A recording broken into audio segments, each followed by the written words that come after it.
സ്റ്റോറിയുടെ ബാക്കി കേൾക്കണ്ടേ?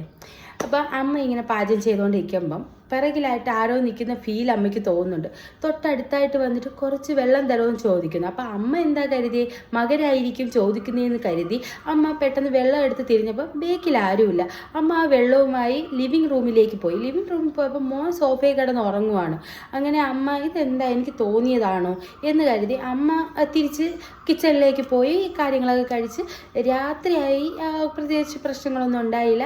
സെയിം 2:17 മോൻ ഇതേപോലെ ഭയങ്കരമായ അലറുകയാണ്. അങ്ങനെ അമ്മ ഓടി മോൻ്റെ അടുത്തേക്ക് ചെന്ന് എന്താ മോനെ മോൻ പേടിച്ച് വരണ്ട് വിയർത്ത് നിൽക്കുവാണ്.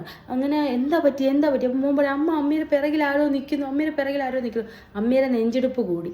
അമ്മ പെട്ടെന്ന് പയ്യെ പിറകിലേക്ക് തിരിഞ്ഞു നോക്കിയപ്പോൾ ആരെയും കാണുന്നില്ല. പക്ഷെ അവർക്ക് ഭയങ്കര കൺഫ്യൂഷൻ. കാര്യം മകൻ ഇന്ന് വരെ ഇങ്ങനെയൊന്നും ചെയ്തിട്ടില്ല. ഈ വീട്ടിൽ വന്നതിന് ശേഷമാണ് മോനിൽ നിന്ന് ഇങ്ങനെ ഒരു പെരുമാറ്റം.